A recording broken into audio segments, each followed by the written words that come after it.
Lux presents Hollywood.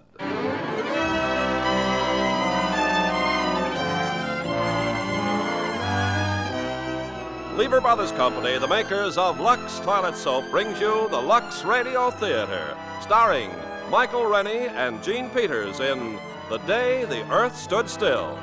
Ladies and gentlemen, your producer, Mr. Irving Cummings.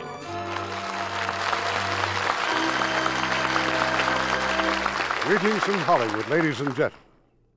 There is an ever-present question that has puzzled and intrigued our world for centuries. Is there life on any of the other planets?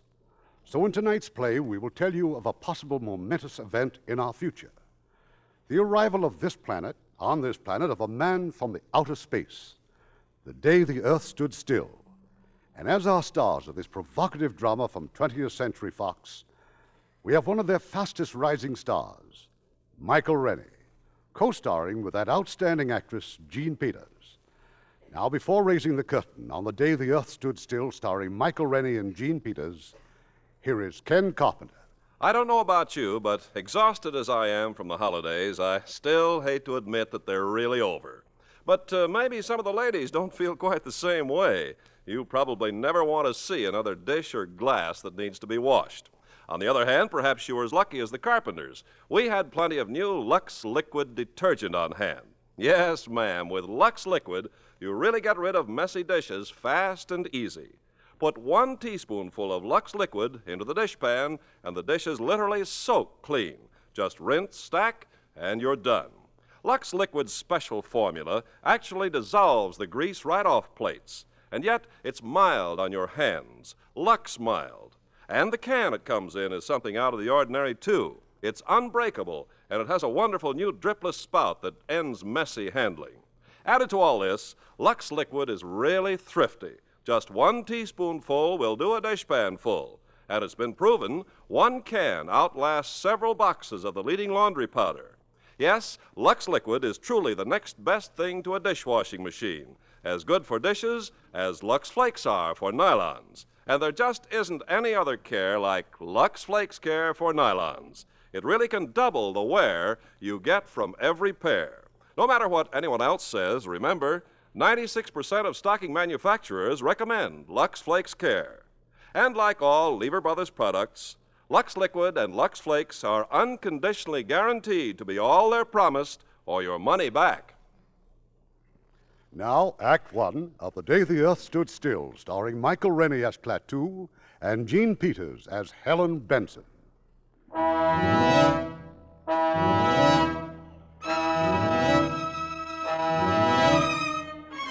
It was a pleasant spring day, an ideal day for a walk in the park, a day to push the baby buggy and be glad you were alive. There'd been at least 20 such sparkling days that spring, and perhaps 1 billion or more of them since the Earth began. And nothing had ever happened to spoil them but a few small fires, or a slight head cold in the evening, or a rain squall. This spring day, in the middle of the marvelous 20th century, was different. It was the most different day that had happened to mankind since the first Christmas. The thing was noticed in Hong Kong first on the British radar. But that's impossible. That thing must be doing about 4,000. That can't be aircraft, sir. Must be a buzz bomb. Better give an alarm. Keep it steady, though. Maybe faulty equipment.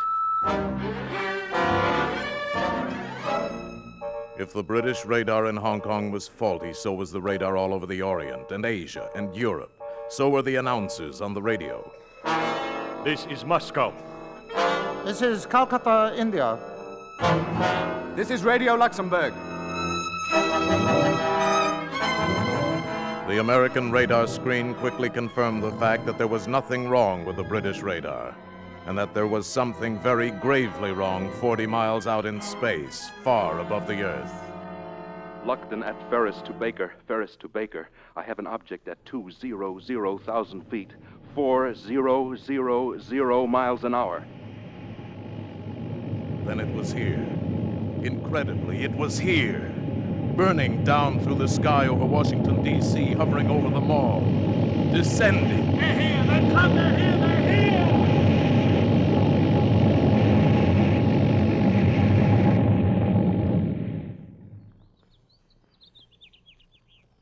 Not a sound. Stillness. Not a move from the cordon of tanks and armored cars and troops in full battle dress. Not a sound or gesture from the monstrous domed disk resting on the grass. The ship designed for travel outside the Earth's atmosphere landed in Washington today at 3:47 p.m. Eastern Standard Time. We still do not know where it came from. The ship is now resting exactly where it landed 2 hours ago. So far, there is no sign of life from inside the ship. Behind the cordon of troops, tanks, and artillery is a huge crowd of curiosity seekers. Every eye, every weapon is trained on the ship. The atmosphere is one of terrific tension rather than of fear. It's been that way for... just a minute, ladies and gentlemen. I think something's happening. The spaceship is opening up. Someone is coming out.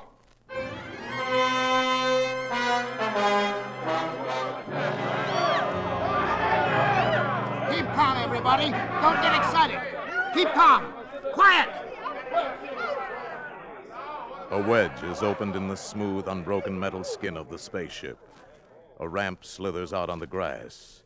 Against an eerie glow of unearthly light from inside the spaceship stands the spaceman. He is a man, entirely like ourselves.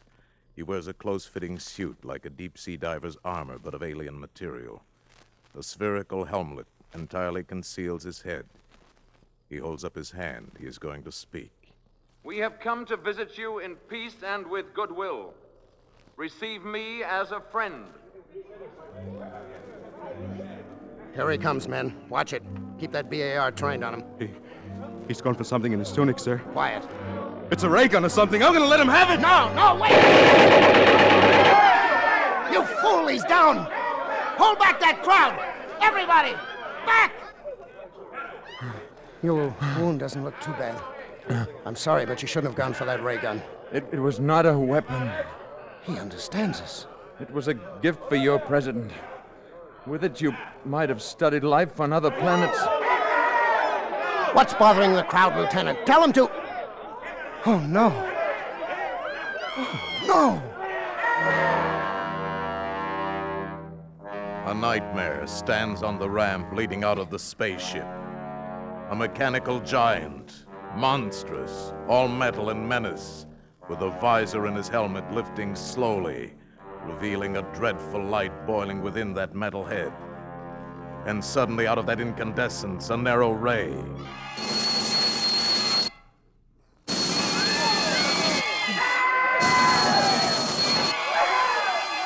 Rifles, tanks, artillery glow with that terrible incandescence and become vapor in a mush of puddled steel.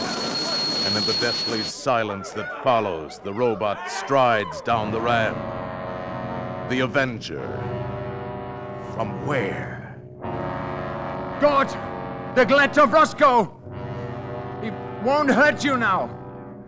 Let's get you to a hospital.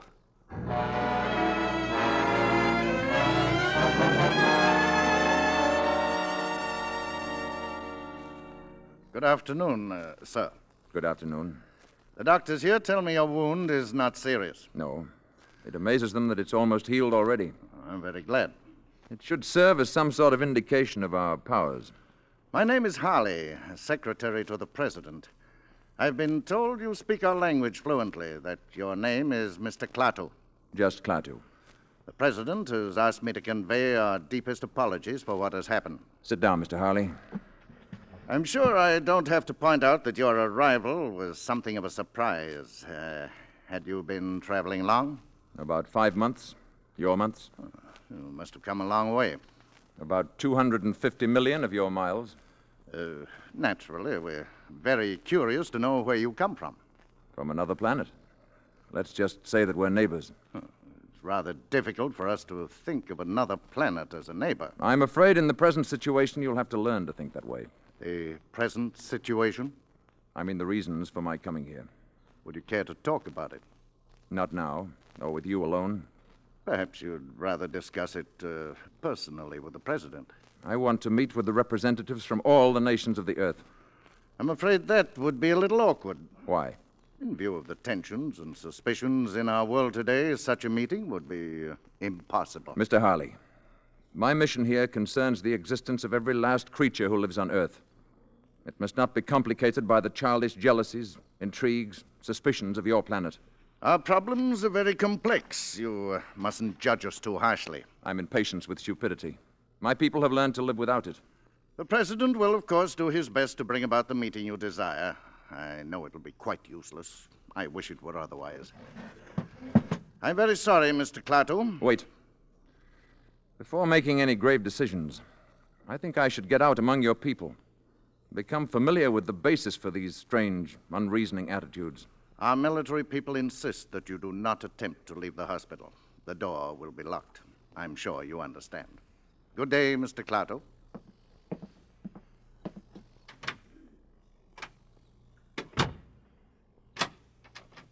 The door will be locked. Will it now?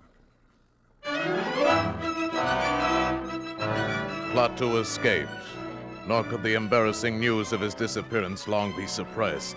It was read about in the papers and described in excited tones over the radio. Authorities at Walter Reed Hospital still refuse to comment on how he managed to escape, except to say that he broke into a hospital locker and stole clothing belonging to a staff doctor.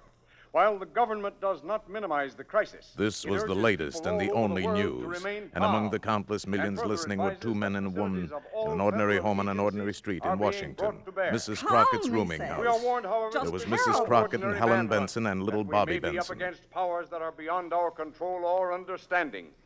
Oh, And that we... I just can't stand any more of this. Oh, I wanted to hear more, Mrs. Crockett. It's exciting, isn't it, Mother? Hush, Bobby. Exciting. It's enough to drive a person... Who are you? I'm sorry. I saw your sign outside and the door was open. My name is Carpenter. Yes? I'm looking for a room. Yes. I do have a nice room. Are you a G-man? No, I'm afraid I'm not. I bet he is, Mom. I bet he's looking for that spaceman.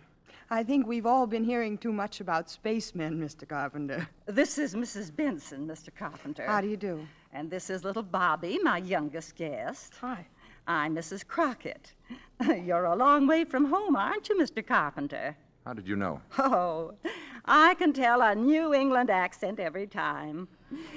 This way, please, Mr. Carpenter.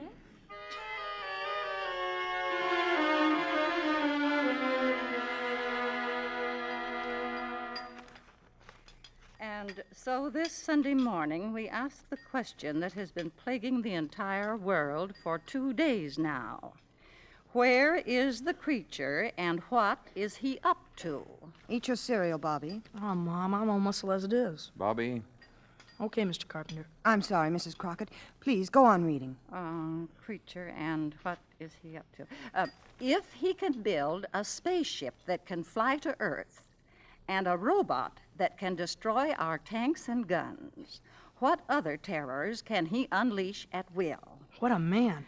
Obviously, we must track down this monster and destroy him before he destroys us. Correct. Then why don't they do it? This spaceman, or whatever he is, we automatically assume he's a menace. Maybe he isn't, after all. Well, then where is he, Mrs. Benson? What's he up to? Maybe he's afraid. Oh, he's afraid. Well, after all, he was shot the minute he landed here. I just was wondering what I'd do. Perhaps before deciding upon a course of action, you'd want to know more about the people here. Nothing strange about Washington. A person from another planet might disagree with you. Oh, it's all right, Mrs. Crockett. That's Mr. Stevens calling for me. I'll go to the door. That awful robot standing there like an ugly iron statue gives me the shivers. Morning, Tom. Hello, Helen. Hey, can anybody see us? Oh, no. So, all right, we're all set. I picked up some sandwiches and put gas in the car, and the radio is busted, so we can forget about the spaceman for the day, huh? I haven't been able to arrange for anyone to stay with Bobby. Mrs. Crockett's going out, and I don't suppose we could take him with us. Oh, well, we could. Just today. Mrs. Crockett has plans, and I don't know who else to ask. I haven't any plans. Oh, Mr. Carpenter. I'd be glad to spend the day with Bobby, if you'd let me. Oh, great, thanks. Well, it's very nice of you to offer. Oh, I'm sorry, Mr. Carpenter. This is Tom Stevens. Hi. How do you do? Bobby and I had a fine time yesterday afternoon. I thought he might show me around the city today. Well... Please, I'd enjoy it.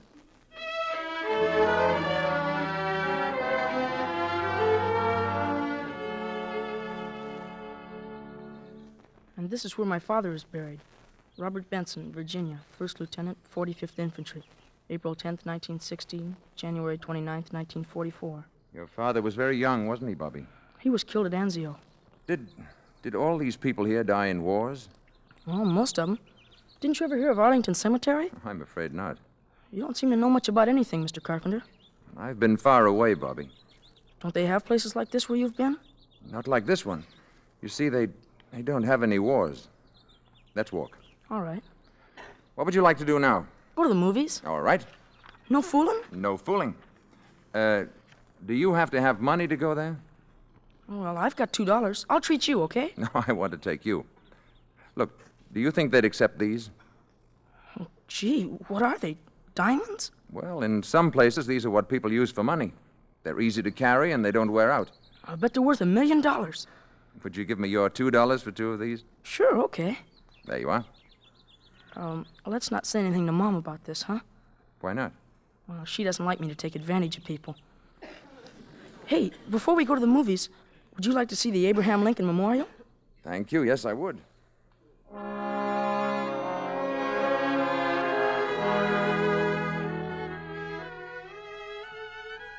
this is it. That's the Gettysburg speech up there.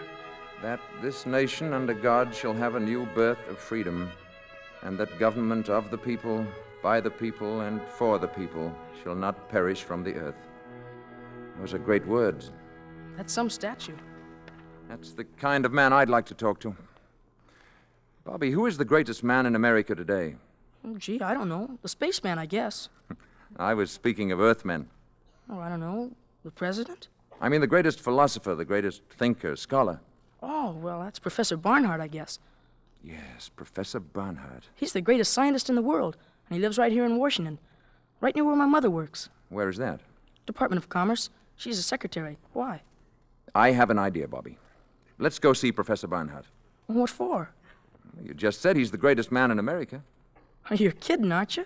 Wouldn't you like to meet him? Oh, sure I would. Oh, go on. I bet you'd be scared. Maybe we can scare him more than he can scare us. I like you, Mr. Carpenter. You're a real screwball.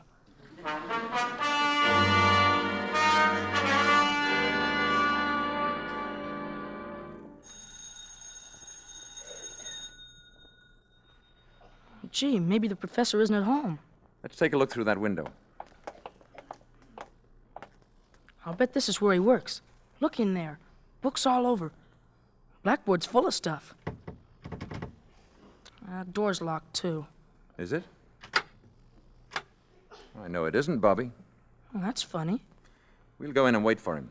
I'm sure he won't mind. Gee, just think. All the brains that goes on in here. What's all that stuff on the blackboard? It's a problem in celestial mechanics.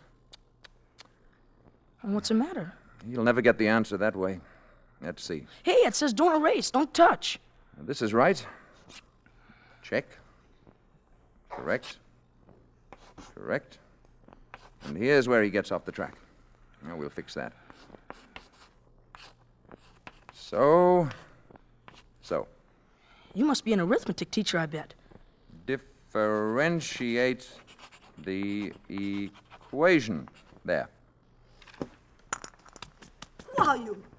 Uh-oh. How dare you come in like this? How dare you write on that blackboard? Do you realize the professor's been working on that problem for weeks? He'll solve it in no time now. What do you want? We came to see Professor Barnhart. Well, he's not here, and he won't be back until evening. I think you better leave. Will you tell him that Mr. Carpenter was here?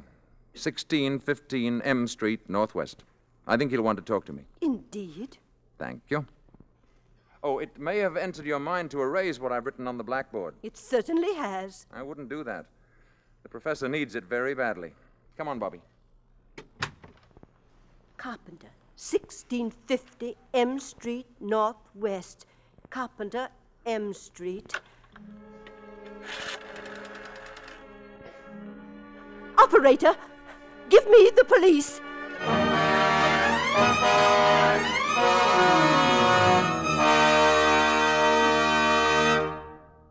Act 2 of The Day the Earth Stood Still in a few moments, after we see if Francis Scully has any big news for us tonight. Oh, I do, Ken, about a big man in a big picture. The picture is Warner Brothers' Wayne Fellows production, Hondo, in 3D. And the big man must be John Wayne, even bigger in 3D. Oh, and better than ever, too. For his leading lady, John drew one of last year's most talked about and talented Broadway actresses, Geraldine Page. Oh, yes. Hondo is her first Hollywood picture, isn't it? That's right. And isn't that the one that was filmed in a really wild part of Mexico? Camargo, Mexico, Ken, where it's hot as well as wild. In the picture, John plays a part Indian dispatch rider for the U.S. Cavalry around 1870. Geraldine is lovely as the woman he falls in love with. She's a fine actress. Knows a good thing when she sees it, too, because she's a real Lux girl. You'll be getting in on a good thing, too, once you use mild and gentle Lux toilet soap. 9 out of 10 Hollywood stars, like Geraldine Page, have found that really there's no soap quite like Lux. And now our producer, Mr. Cummings. Act 2 of The Day the Earth Stood Still, starring Michael Rennie as Klaatu and Jean Peters as Helen Benson.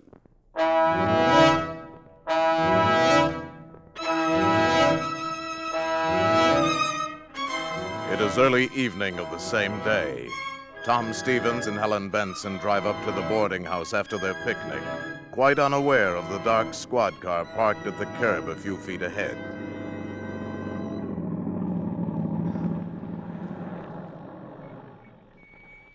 Well, here we are. Thank you, Tom. It was a wonderful day. You, still haven't answered my question. Oh, you know how I feel, Tom.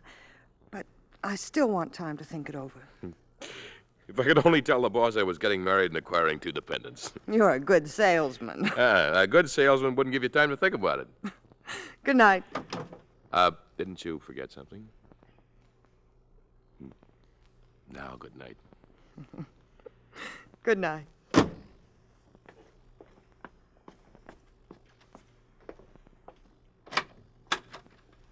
Night. Oh, Mr. Carpenter. Hi, Mom. Hello, darling. Mrs. Benson, this is Mr. Brady. How do you do? How do you do? Mr. Brady's a government agent. Oh?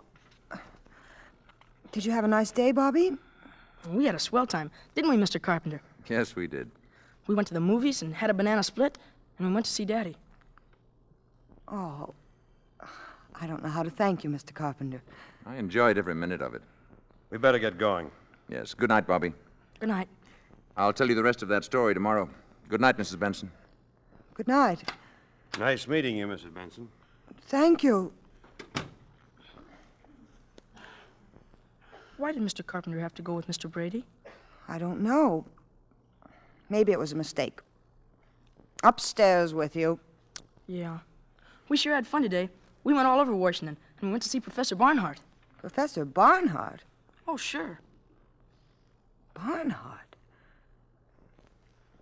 Up to bed now. Pronto.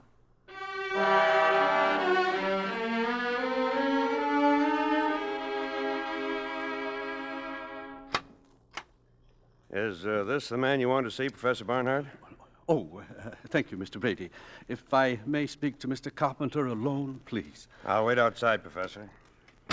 You are Mr. Carpenter?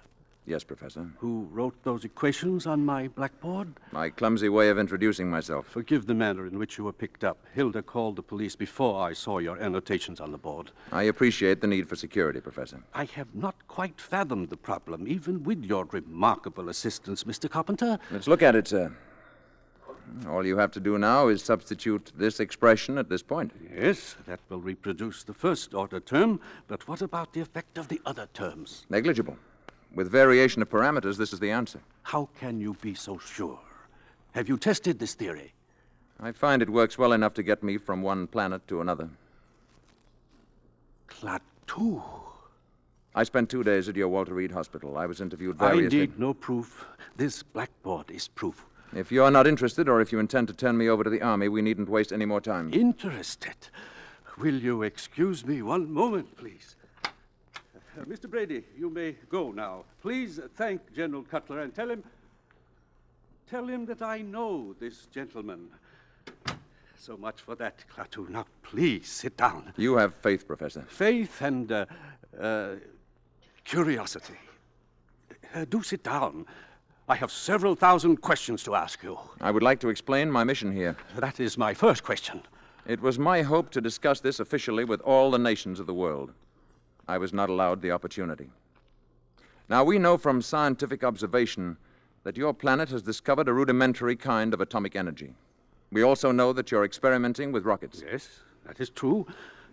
What exactly is the nature of your mission? To warn you that your planet faces danger. What I have to say must be said to all concerned. I come to you as a last resort. Must I take drastic action in order to get a hearing? What sort of action do you mean? Violent action? Perhaps leveling the island of Manhattan? Or toppling the Rock of Gibraltar into the sea? Well? Would you, for example, be willing to meet with a group of scientists I'm calling together? We're having our first meeting tonight. Perhaps you could explain your mission to them, and they in turn could present it to their various peoples. That is what I came to see you about. One thing, Klaatu. Suppose this group should reject your proposals. What is the alternative? There is no alternative, Professor. In such a case, the planet Earth would have to be eliminated. Such power exists? I assure you, such power exists. The scientists who are attending these meetings have come here from all over the world. Now, this power you speak of, they must be made to realize that it exists. Now, you mentioned a demonstration of force. Yes. Something that would affect the entire planet? That can be arranged. Perhaps a little demonstration. Something dramatic but not destructive. It's quite an interesting problem. Would tomorrow be all right? If you say so. Say about noon? Then tomorrow at noon. Good.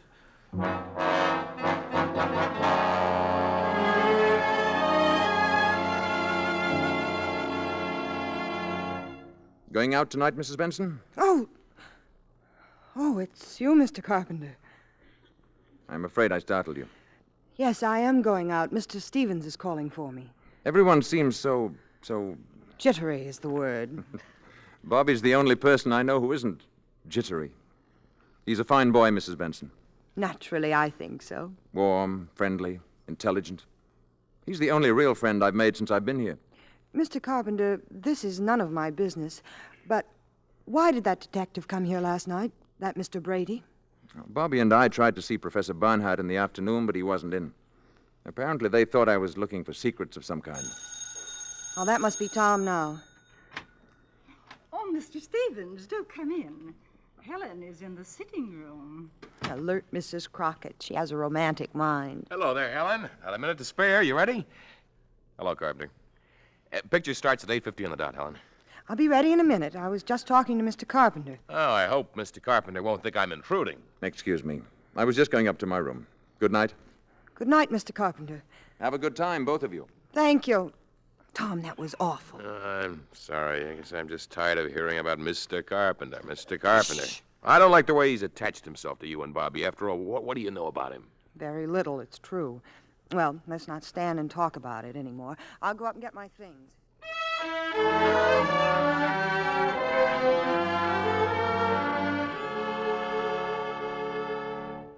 Gee, Mr. Carpenter, thanks a lot for helping me with my homework. That's all there is to it, Bobby, my boy. All you have to remember is first find the common denominator, then subtract. I got you. Thanks, Mr. Carpenter. I'm leaving with Tom, Bobby. You'll go to bed on time now, won't you? I'll say good night again, Mrs. Benson. Mr. Carpenter... Yes? Nothing. Good night. Good night. Night, Bobby.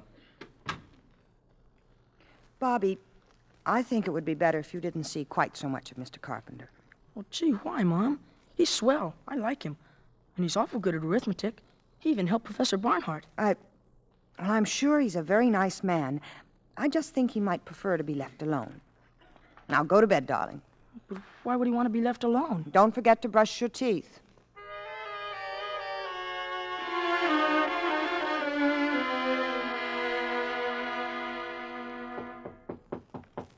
Come in. Bobby, do you have a flashlight I might borrow for tonight? Oh, sure, Mr. Carpenter. It's a real Boy Scout one. Thank you, Bobby. Why do you want it? The light in my room went out. See you tomorrow. Better get into bed now. Gee, I wonder if the batteries are any good. Mr. Carpenter! Bobby went to the door and opened it. What he saw down the hallway puzzled him. Mr. Carpenter's door was ajar and light was pouring out of his room. Funny. He said his light went out. Then Mr. Carpenter came out carrying the flashlight and stealing down the steps like a thief. This was peculiar, but this was adventure. Bobby followed Mr. Carpenter, and what he saw couldn't have been a dream. It was too real. But it couldn't have been true either. It was too deliciously frightful. Dream or not, it was filled with darkness, stung by staccato flashes from a genuine Boy Scout flashlight. Flashes that activated a giant robot into knocking out his guards so that Mr. Carpenter from the boarding house could get into the shed the Army had built around the spaceship. And dream or not, Bobby saw this Mr. Carpenter go into the spaceship. And then a wave of sheer terror swept over Bobby at last, and he turned and ran wildly away, the way little boys always run in nightmares, trying so hard and moving so slowly and all the time falling down. It was awful. It was swell.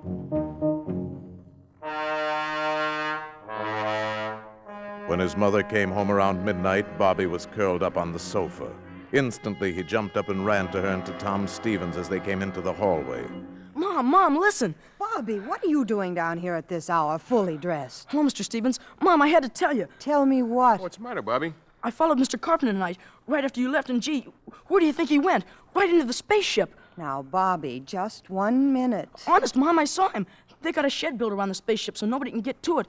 But Mr. Carpenter flashed a signal to that Iron Man up there, and what do you think? Bobby, have you been dreaming again? Why, sure. No, Mom, honest, I haven't. I promise you, I saw it. Where did you see all of this? Well, I'm telling you, on the lawn down at the mall. In that place where the soldiers are all out in front. Oh? And where were the soldiers all this time? Well, that robot fella grabbed him and knocked him out. Oh, Bobby. Yeah, and then Mr. Carpenter walked into the shed, and the spaceship opened up, and he walked right inside, and it closed again. Gee, I like Mr. Carpenter, but I'm scared, Mom. Oh, darling, it was just a bad dream. We'll prove it to you. Tom, will you see if Mr. Carpenter's still up? Ask him to come down here a minute.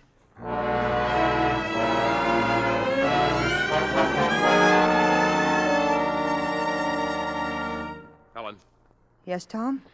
Helen, he's not there, but look what I found on the carpet. It can't be a diamond, can it? I don't know.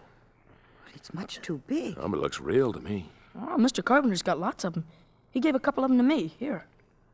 He gave you these? Well, not exactly. I gave him $2. I don't know, but this whole thing, it just doesn't make sense. Look, Helen, do you think it's all right for you to stay here? There's a strong lock on my door. And Bobby's going to sleep in my room tonight. Okay. Upstairs, nightmare boy. It wasn't a nightmare. Bobby. Yeah, Mom? Bobby, your shoes are soaking wet. Yeah, grass on the mall was kind of wet. Good night, all. Oh, Tom. I wonder.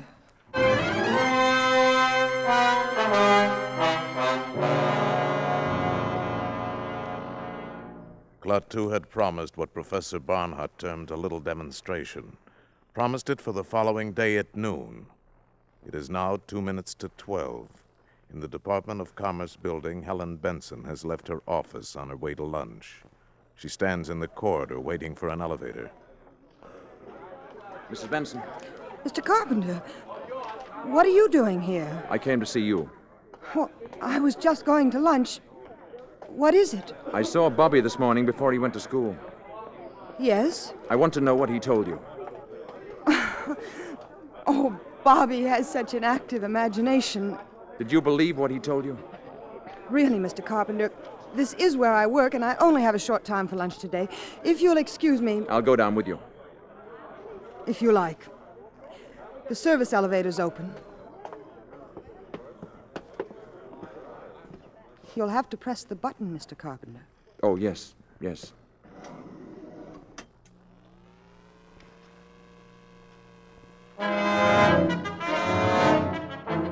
It was just 5 seconds before noon of that fateful day when Helen Benson and Mr. Carpenter stepped into that electric elevator. At that same moment, the enormous commerce of our briskly modern world roared and thundered in the streets.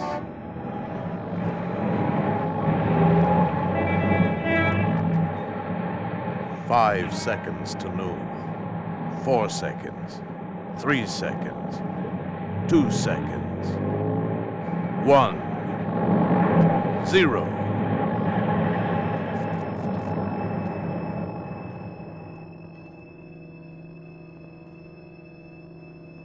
High noon. And silence. All over the world, traffic stopped dead in a million streets.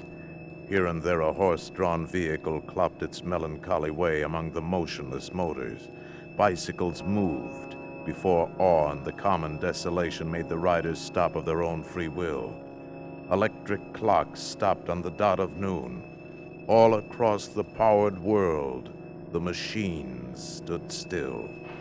Toasters failed to pop and battle fleets on maneuvers drifted aimlessly on their dead propellers. Joe Smith's milkshake didn't spin, and the humming turbines deep in Hoover Dam didn't produce current. Mrs. Housewife's washer stopped in the middle of its cycle, and electric lights went out all over the world. At a conference table in Washington, a hasty council of the armed services was held. As far as we can tell, gentlemen, all electric power has been cut off all over, with few exceptions. And even these exceptions are remarkable. Hospitals, planes in flight, that sort of thing.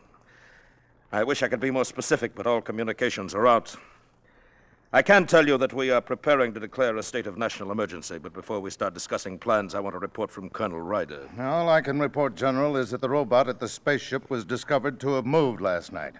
It knocked unconscious the 2 soldiers guarding the entrance to the shed the Army engineers had built around the spaceship, indicating that someone, presumably the spaceman, had wanted to get into the ship for one reason or another. In all likelihood, to signal for this demonstration of his planet's power. Go on, Colonel. Well, that's all, sir. Well, gentlemen, until now, we've agreed on the desirability of capturing this man alive. We can no longer afford to be soft in this matter. We will get him alive if possible, but we must get him. Is that clear, gentlemen? Dead or alive, get him.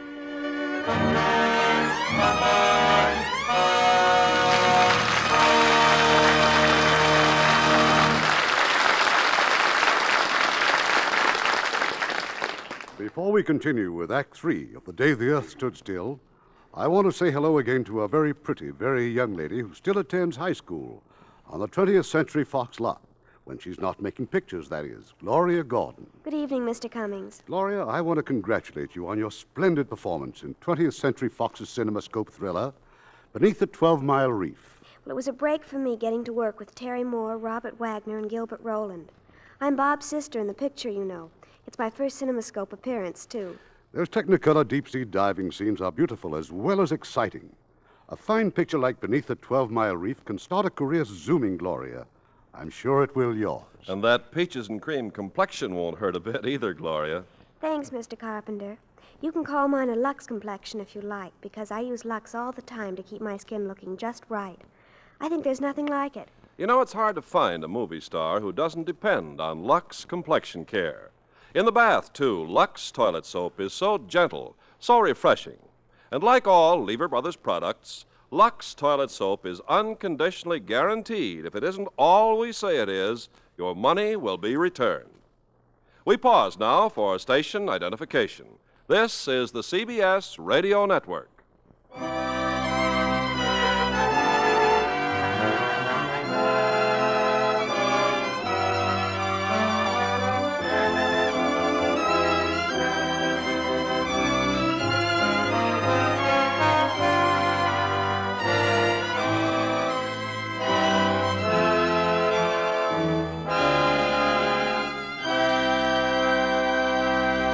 The curtain rises on Act 3 of The Day the Earth Stood Still, starring Michael Rennie as Klaatu and Jean Peters as Helen Benson.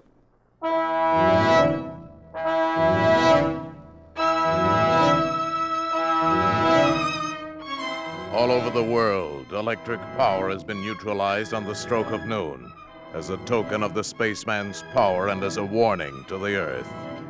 While they've been trapped between floors in an elevator, the spaceman has told Helen his identity and purpose here. I've already told you more than I told Professor Barnhart, because my life, in a sense, is in your hands. But if I die, a world, your world, may die too. Yes, I understand. I thought if you knew the facts, you'd appreciate the importance of my not being caught before the meeting tonight with the world scientists. Yes, of course. Of course I do. You hold great hope for this meeting, don't you? I can see no other hope for your planet. If the meeting should fail, then I'm afraid there is no hope. Oh, the lights. And we've started again. It must be 12:30. Yes, exactly.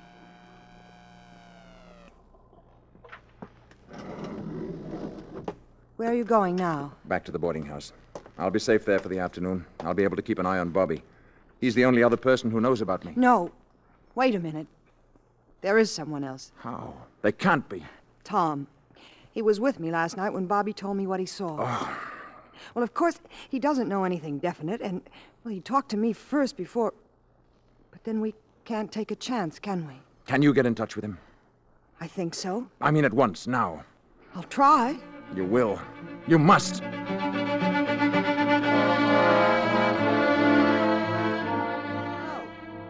Hello? Operator, I was connected with my party. Please. Hello? Oh, is this Mr. Tom Stevens' office again? We were Well, I must speak to Mr. No, Mr. Stevens. Yes, this is Mrs. Benson. Benson! Well, when do you expect him in, then? Well, will you tell him I called, and please not to leave his office. I'm coming down to see him. Yes, it's very important. To you, too.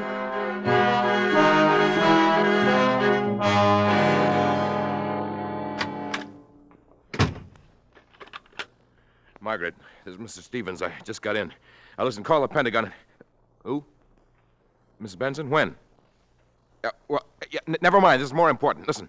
Now, call the Pentagon and find out who's in charge of the spaceman business. Whoever it is, I want to talk to him. Tom. Call me back right away and don't take any other calls. Brush them off fast. Tom, I've been trying to get you all afternoon. I've got some pretty terrific news about your good friend, Mr. Carpenter. What about him? He's the man from the spaceship. I had that diamond or whatever it is checked at 3 different places. Nobody on Earth's ever seen a stone like that. And after what Bobby's told us, that's enough for me. Why is it nobody knows about this Mr. Carpenter? Why hasn't he got any money? All right, Tom. It's true. Yeah. How do you know? You've just got to promise me you won't say a word to anybody. Oh, nobody but the Pentagon. Please, Tom. Are you crazy? After what happened today, he's a menace. You don't understand. You don't realize how important this is. Important. Of course it's important, and we can do something about it. You mustn't do anything about it, Tom.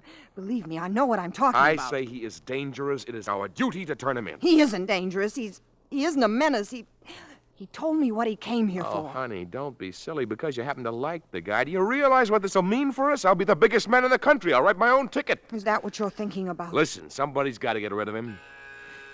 Tom, I'm not going to let you do it. Tom, don't Hello, Margaret. Yeah. General Cutler? Good. Now, hold on. You don't know what you're doing. It isn't just you and Mr. Carpenter. Mr. Carpenter. It's everybody. The rest of the world is involved. I don't give a hang about the rest of the world. I'm in this for me. Tom. Now, you'll feel different when you see my picture in the papers. I feel different right now. Well, you'll see. You're going to marry a hero. I'm not going to marry anybody. Not even a hero. Hey, Helen. Hello? General Cutler? General, my name is Tom Stevens, with a V. I have positive information about the spaceman and where he's staying. Right. Yeah, of course I'm sure. He's living in a boarding house at 1615 M Street, Northwest. That is correct, General. Yes, I have all of it now, Mr. Stevens, and thank you very much indeed. I want to talk to you further, but I haven't time now. We want to act on this. Yes, sir? Have Colonel Ryder deploy all Zone 5 units according to Plan B immediately. Investigate 1615 M Street, Northwest for presence of spaceman. Repeat.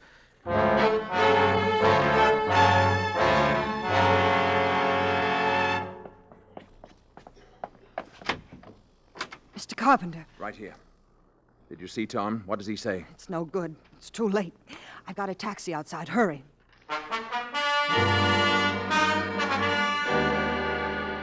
Attention, Zone 5. Attention, Zone 5. Man and woman observed entering taxi at 1615 M Street Northwest. Man is probably Klaatu, alias Carpenter. Establish roadblocks according to Plan Baker and maintain station. Remain on radio alert until further order. I don't know. I think we may have been seen getting into the taxi. Where can you go? Shh. I'm sure Barnhart can arrange to hide me until the meeting tonight. Where's it going to be? At the ship. Now look there. Army cars. Full troops in full gear. The alarm is out, all right. It's only a few more blocks to Professor Barnhart's. I'm worried about Gort. I'm afraid of what he might do if anything should happen to me. Gort? But he's a robot. He's a product of centuries of refinement. But what could he do without you? There's no limit to what he could do.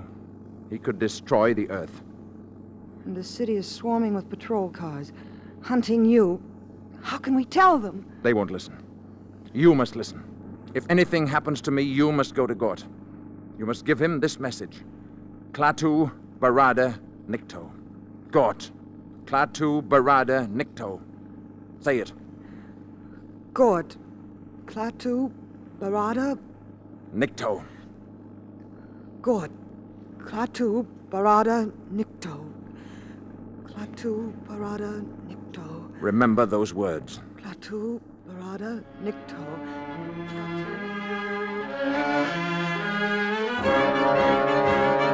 Attention, Zone 5. Taxicab moving north on 14th Street from Harvard Street. Man and woman in back seat. License number H0012. H0012. Section 2, close in. This is your target vehicle. We're hemmed in. Driver will get out here. I'm going to try to run for it. If they get me, you get to Gort. Now. There he is! Stop or we'll shoot! Stop or we'll fire! Mr. Carpenter! Gort, run! Never mind, I'll check the guy.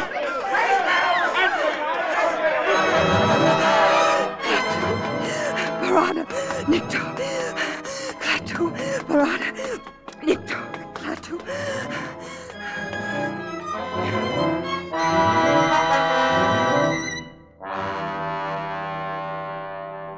Centuries, ages of superhuman, superplanetary skill had bred intuition and a dim power of reason into the enormously complex intelligence inside of Gort's metal brain case. When Helen Benson stumbled up to the shed that housed the space machine, the guards were not there. Then she saw them. They were lying inside, their rifles fused and bent. Gort somehow knew that Klaatu was dead. Gort was already on the move. He was on the move toward Helen. No! No! God, no! The visor of his helmet was opening on that cosmic incandescence within, seething with world ruin, aiming impassively at Helen. God! God! Klaatu! Klaatu! Barada! Nikto!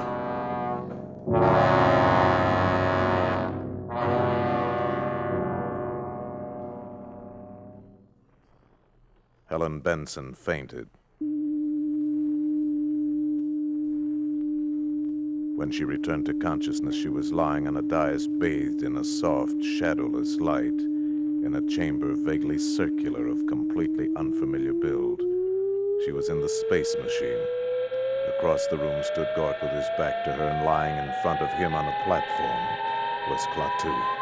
Mr. Carpenter. Gort, the machine, the automaton, was applying electrodes to his master, and a piercing, whining, maddening sound filled the ship. Klaatu moved. He sat up. Stood up. Mr. Carpenter. Hello. I thought you were... I was. They took me to an emergency hospital at the city jail. Gort broke in and took me back here. This technique can restore life in some cases, only for a limited time. How long? No one can tell. Time enough and more for me to go outside and speak to Professor Barnhart's scientists. I must speak to them. It's what I came for. Gort will put out the ramp.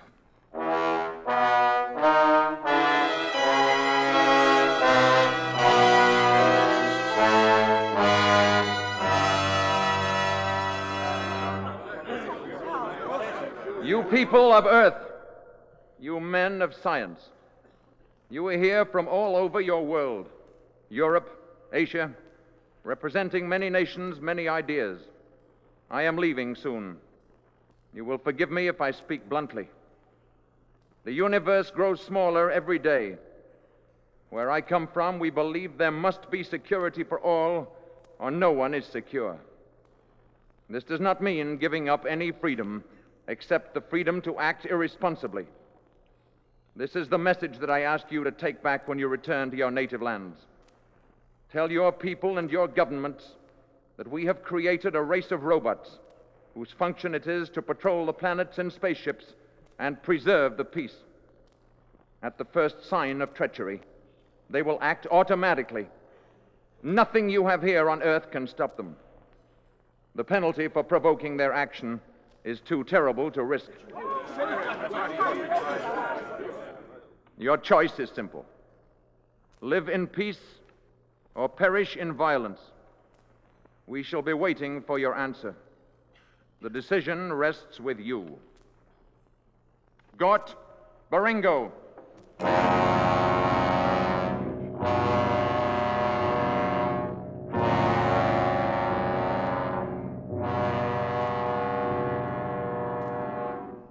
Remember. I'll remember, Mr. Carpenter.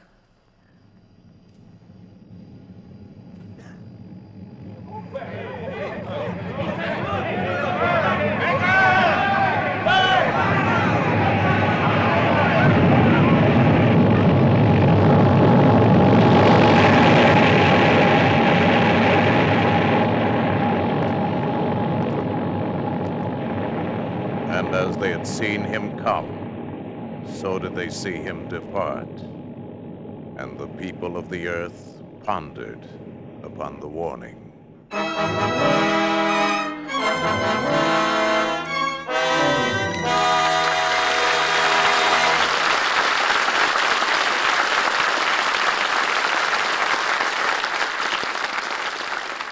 In a moment, our stars will return.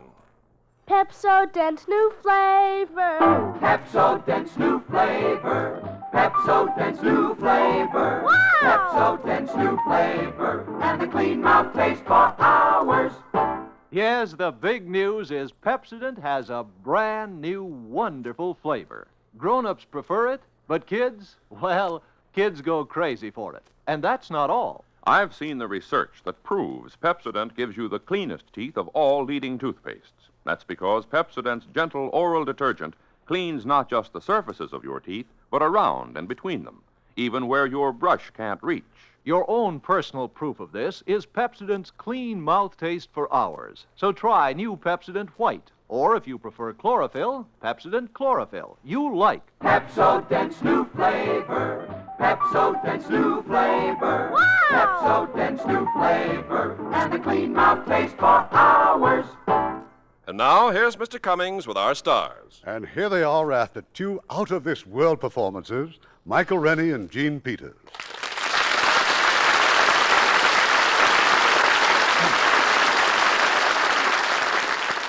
Mike, have you ever seen any UMOs? What's a UMO? An unidentifiable moving object. Yes, I saw several years ago in London. You mean during the war? No, when I was a very young actor. But the flying objects were later identified as ripe tomatoes and eggs and cauliflower. And how about you, Gene? Seen any flying saucers? Oh, actresses aren't interested in such things, Irving. We prefer King of the Khyber rifles. After all, who cares about spacemen when you can see Tyrone Power and Michael Rennie in their latest picture, co-starring with Terry Moore? Oh, Marilyn Monroe, Betty Grable, and Lauren Bacall in How to Marry a Millionaire. And both these 20th Century Fox pictures are in Technicolor and CinemaScope. And these exciting new mediums are especially interesting to actresses. Their new stars must be especially interested in Lux soap for your complexion. We certainly are. I, for one, started using Lux soap for my complexion years ago, and I'm certainly glad I did. Now, Irving, what's in store for next week? Well, Mike, we're going from life in the future back to the charming era of the Roaring '20s. It's a delightful, amusing story of a multimillionaire who, for sentimental reasons, presents an average happy family with $100,000 and almost ruins their lives. It's Has Anybody Seen My Gal? And as the stars of this highly entertaining comedy romance from the Universal International Studios, we have two of their most popular young stars, Rock Hudson and Piper Laurie, co-starring with that fine actor, Gene Lockhart. Oh, the whole family will love it. Good night. Good night. Good night and happy landing.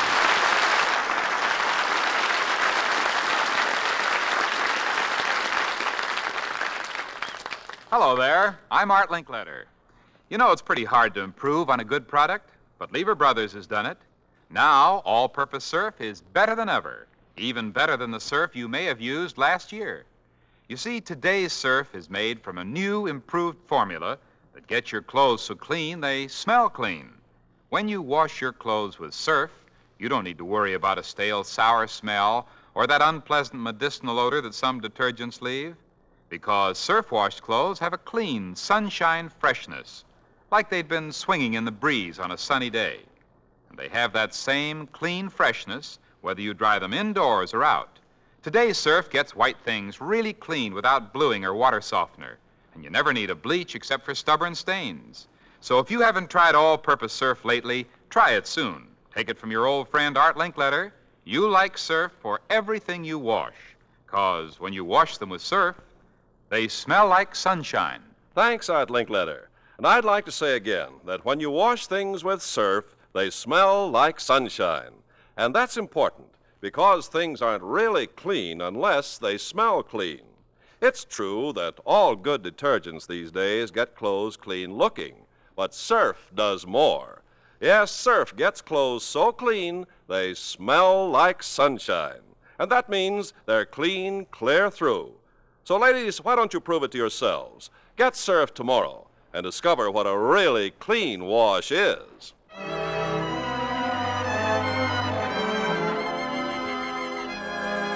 Lever Brothers Company, makers of Lux Toilet Soap and Lux Liquid Detergent, invite you to be with us again next Monday evening when the Lux Radio Theater presents Has Anybody Seen My Gal? Starring Piper Laurie, Rock Hudson, and Gene Lockhart. This is Irving Cummings saying good night to you from Hollywood.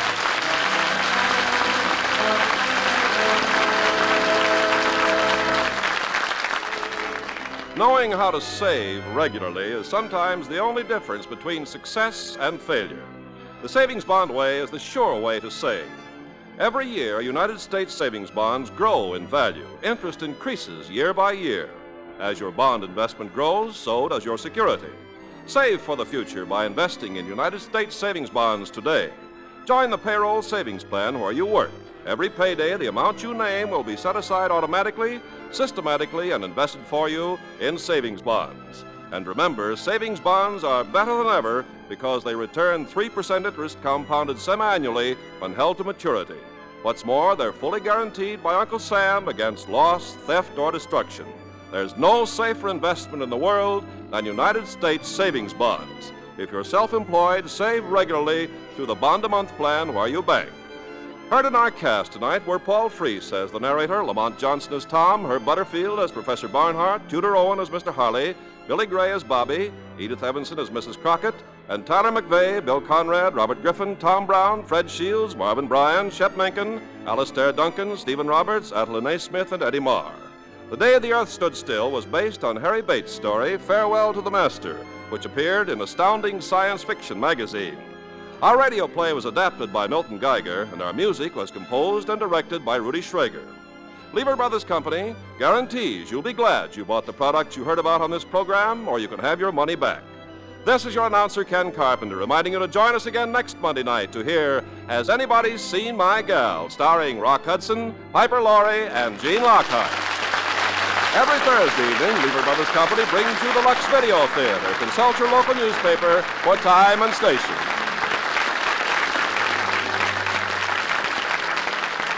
This is the CBS Radio Network.